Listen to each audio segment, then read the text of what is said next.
It's not just your ordinary person that sees a UFO or experiences a paranormal event.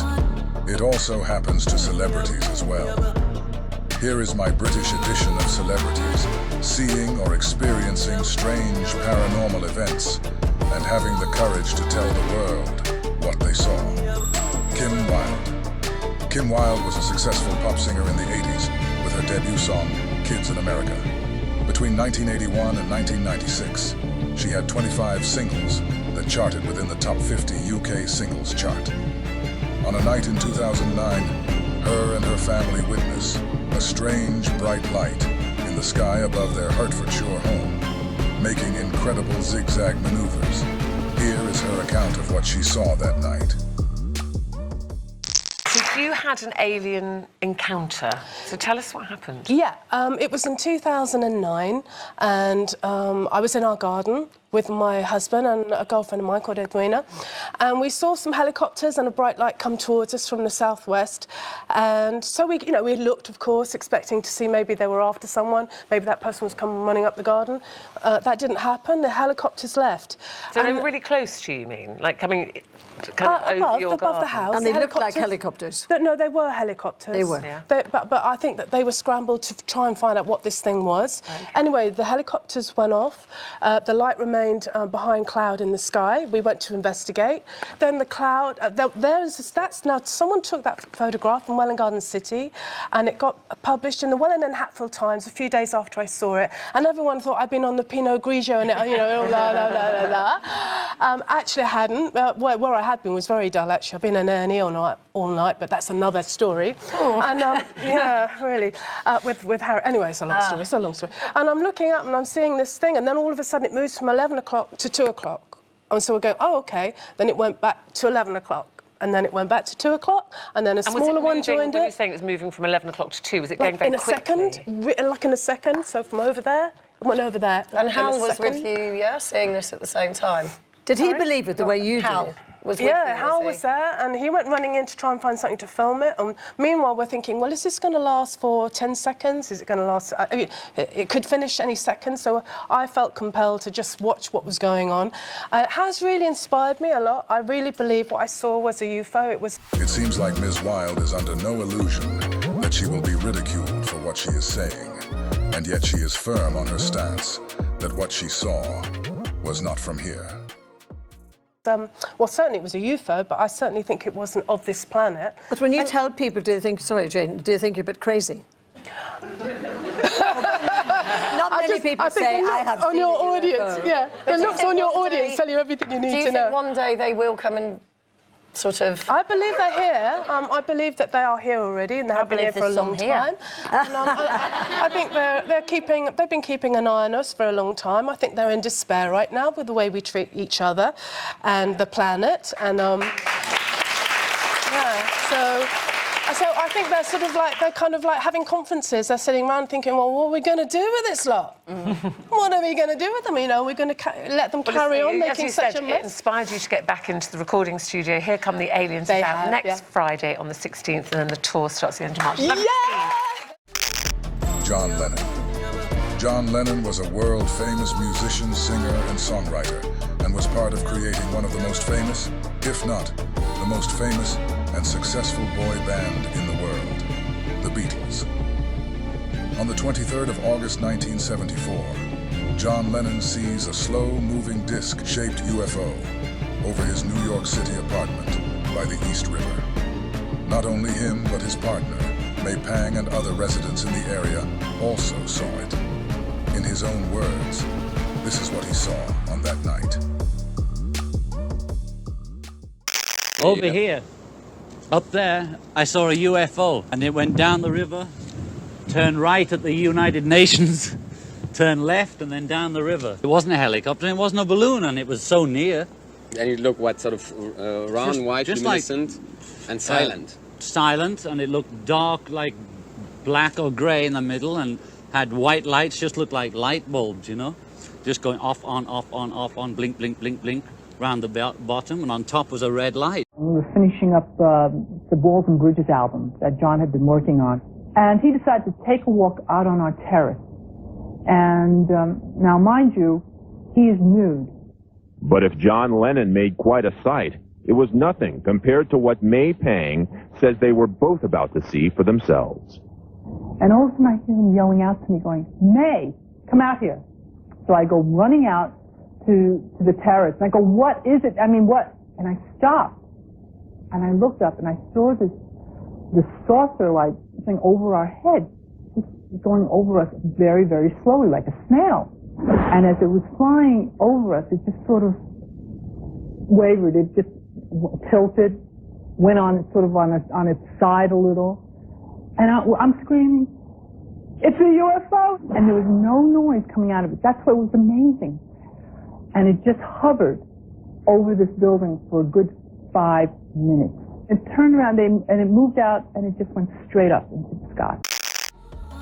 Johnny Vaughan. Johnny Vaughan is a television and radio presenter and also a film critic. He came to fame in the late 90s with an early morning breakfast show called The Big Breakfast. Mr. Vaughan was coming back from watching a football match, and while stuck in traffic on the M1 motorway, he and his friends see a large glowing disc in the sky.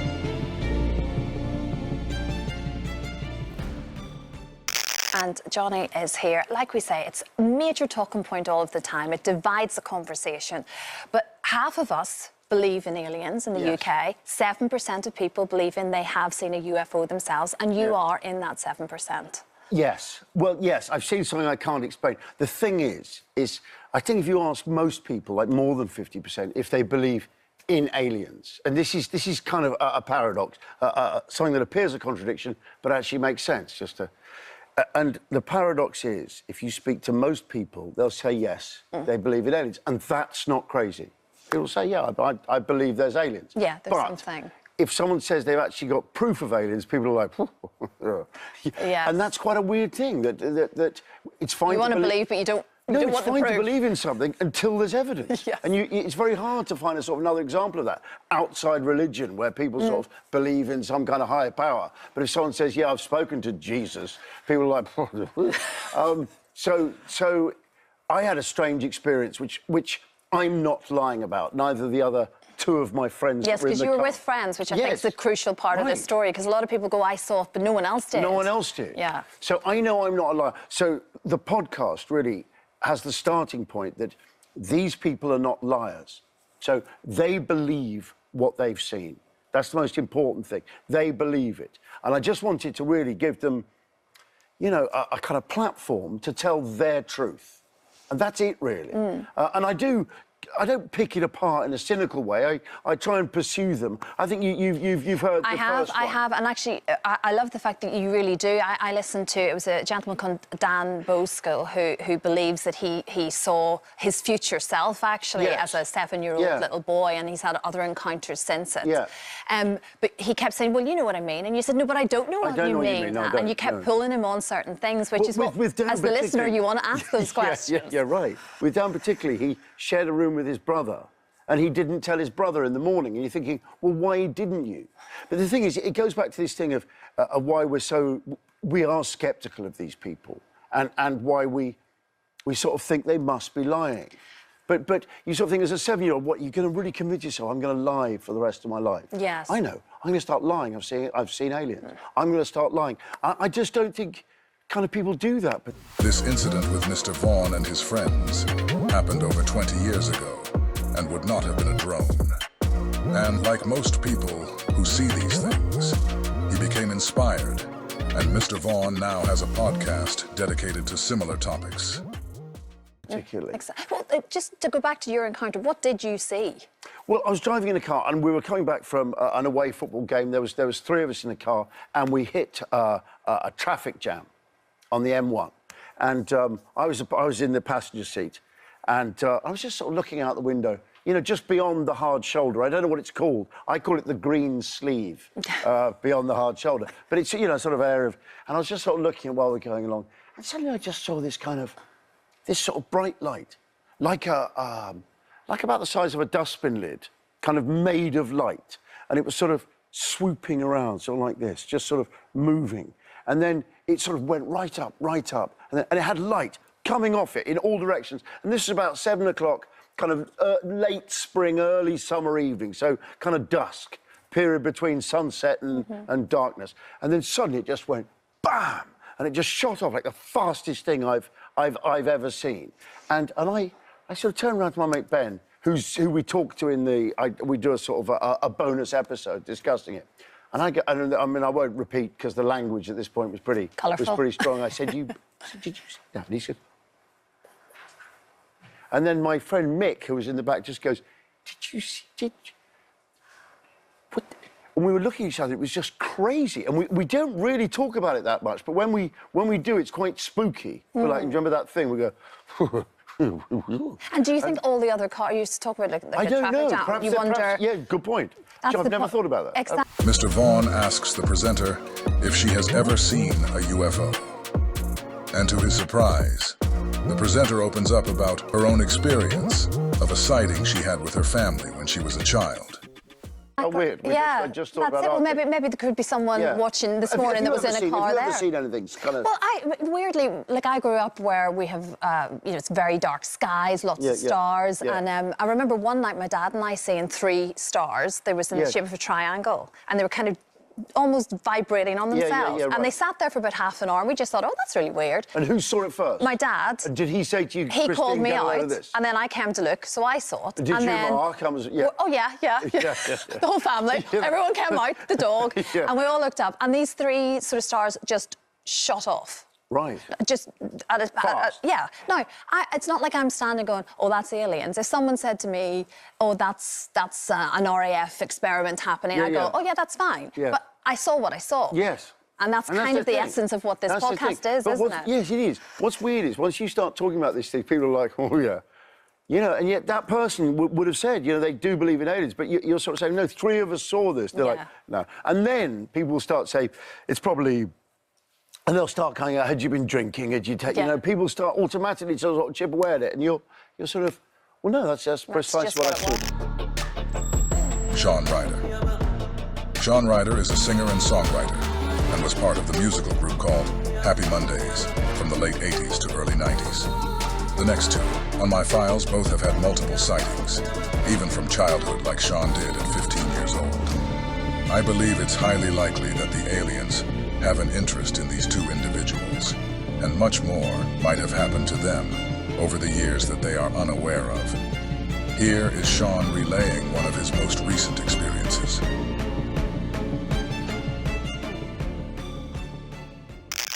Encounters with aliens and believes we should all take extraterrestrial life a little more seriously. Good morning. Morning. I can't tell you how much I've been looking forward to this conversation, but your experience of sort of strange goings-on happened when you were young, weren't you, about 15? Yeah, 15, my first one.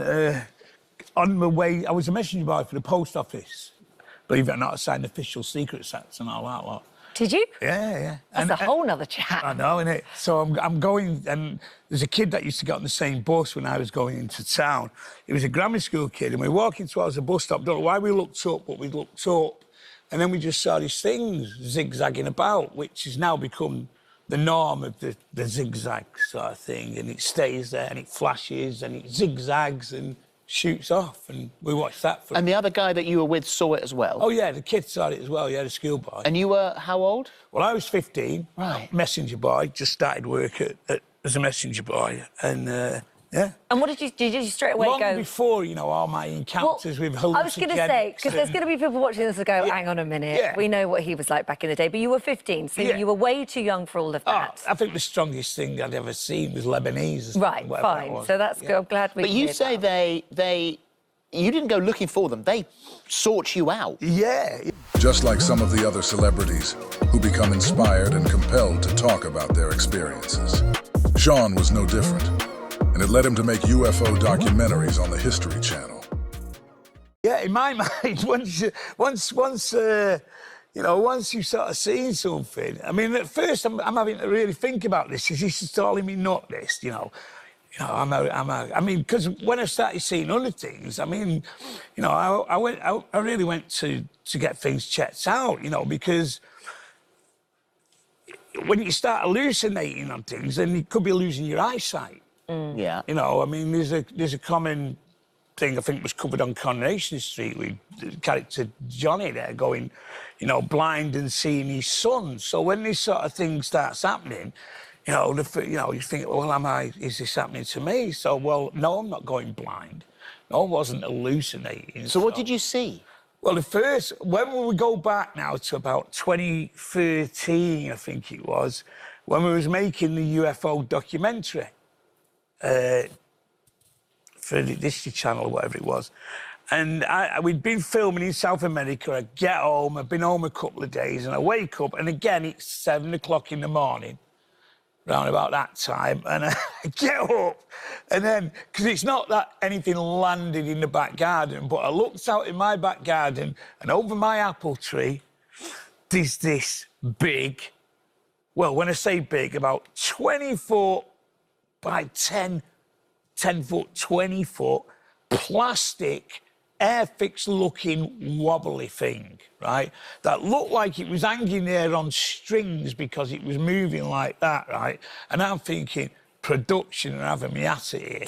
They've mocked some sort of, you know, airfix model up, built it out of plastic, you know, those battleship parts and all that, and mocked one of these up, right? So I'm slapping myself stupid, you know, what's this? And I'm watching this, and it's there, wobbling about. And it was also, when I was a kid and the buses used to stop at the bus stop, the bus used to make this ding, ding, ding, ding, ding noise, right, when it was stopped to let it pass. Well, this sort of ding, ding, ding, ding noise, I could hear it, right? And there was also like this sort of a buzz of energy, right, that you could feel. Nothing heavy, just like this sort of buzz. And I'm watching this thing, and it started to make cloud, right? And at the back of my house, we've got about 1.5 football fields, something like that, maybe a full football field, right? This thing started to move, and as it's moving really slowly, it started to make cloud, right? And I'm hearing the dink, dink, dink, and I'm punching myself and slapping myself, and I'm looking at my missus thinking, I'm going to wake her up now and say, look at this, and she's going to kill me because she's not ready for getting up. So do I wake her up or not? And am I hallucinating? So anyway, I just watched it, and the cloud got bigger and bigger, and it went off really slow. But it sounds, the way you describe it, it sounds like, you know, it's like the Del Boy of aliens. That something that's like the ramshackle airfix thing hanging over your tree. How did that get from the far-flung corners of the universe? Well, how do we know? To me, it looked like it was made out of plastic, right? It couldn't have been made out of plastic. It's got to be made out of something, you know. And then if you've got something that's hovering there, right, and it can move like it moves and goes through dimensions or whatever these things do, however it's built, it's, you know, it's something that we've not seen before. So if it looks a bit unstable on the outside, that's not to say it's unstable on the inside. I have no idea, but this thing didn't look like it could handle being in a bath for half an hour. Can I ask you then, why do you think they keep coming to find you, and does it make you feel scared? Like, if I saw something like that in my garden, I think I'd be a bit scared. I'd be thinking they're coming for me. Coming for what? I mean, well, exactly. You know, at the end of the day, you've got. I mean, it's like you've got to put yourself in that position. If you was back in, you know, 1895, and someone plugged in a television, you know, and. So, you know, to me, you know, I'm not being eaten. I don't think we're having the world took over. I'm not even sure that these things was alien. You know, it could have been something, our technology. It could have been from the future or anything. You know, I mean, if you look into what the young physicists are saying now, you know, they're sort of casting out all this Darwinian stuff that we still believe in from 1896 and going, you know, this isn't mumbo-jumbo, what we can actually do and what physics actually is saying that we can do and we can operate. Well, I've always thought that the mere fact that we might be here in the universe on our own is actually more scary than there being other civilizations around us. I'd rather that we weren't the only ones here. Well, what would that mean if big it was old on our empty own? space with just us? This is the best there is. Yeah. Well, if we was just on our own, we'd have got to have been cooked up by many white suits in a laboratory. If we was just on our own, and that was the answer to the universe. This Star, the Daily Star's survey, which was a YouGov survey, 83% of people believe that there is life out there. 36% believe aliens live amongst us. 64% believe that, that they visited us. 57% believe that the government knows the secret. Robbie Williams. Robbie Williams was part of a British pop group called Take That in the early 90s. As I said, just like Shaun Ryder, Robbie has had more than one UFO sighting over the years. And it is my conclusion, it was not an accident. Neither was it luck. Take a listen. I've seen a few strange things. I've experienced phenomena that I can't explain. And Seriously? Yeah. Here in America? Yeah, a few things here in America and a few things back at home. And it's intriguing and it's powerful. So you believe in the concept of UFOs? I mean, in the mysteriousness, I mean... In the mysteriousness, whatever they are, I don't know, but I've seen one, you know, I've seen one right above me, and if I got a tennis ball out, I could have hit it with a tennis ball. And hang on, let's just, for the record, we'll get this on tape. No substance was involved? No substance was involved. No substance was involved at all. You sure it wasn't somebody from Take That trying to beam you up? Tell you what, that Howard's got some incredible technology if he has. Thanks for watching. I hope you've enjoyed this episode. And if you did, please like and subscribe to the channel for more. Until next time, I'm out.